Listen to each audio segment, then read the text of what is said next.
বিচারক আল্লাহ বলবে পুণ্য নিয়ে আয়, তবেই তুই যেতে পারবি বেহেশত খানায়। বিচারক আল্লাহ বলবে পুণ্য নিয়ে আয়, তবেই তুই যেতে পারবি বেহেশত খানায়। যখন সন্তানেরই কাছে চাবি, সন্তান বলবে এই দাবি মেনে নেওয়া দায়।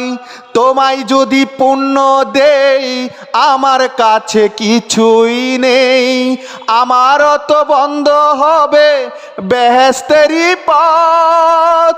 একদিন তো হবে কিয়ামত মনরে, একদিন তো হবে কিয়ামত। স্ত্রীর কাছে গিয়ে বলবে আমায় পুণ্য দাও, খাওয়াইছি পরাইছি তোমায় কেন ভুলে যাও।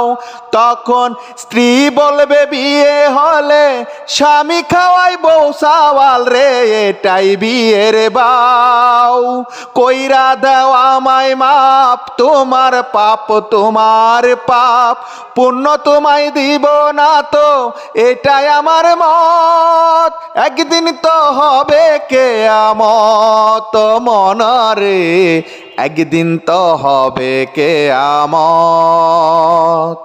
মায়ের কাছে গিয়ে বলবে আমায় পুণ্য দে, দোজকে যেতে হবে মাগো আছি বিপদে।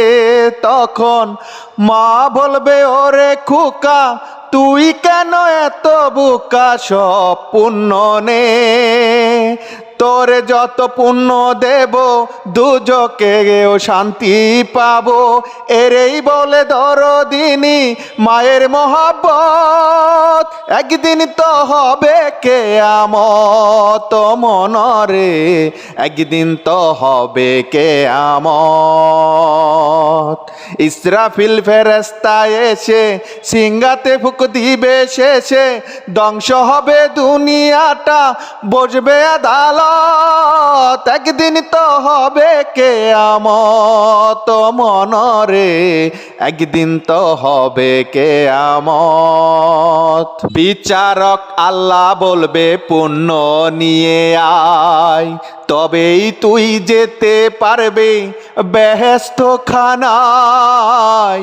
বিচারক আল্লাহ বলবে পুণ্য নিয়ে আয়, তবেই তুই যেতে পারবি বেহেশত খানায়। যখন সন্তানেরই কাছে চাবি, সন্তান বলবে এই দাবি মেনে নেওয়া দায়।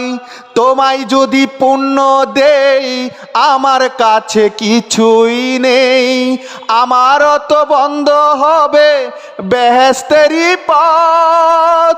একদিন তো হবে কিয়ামত মনরে, একদিন তো হবে কিয়ামত।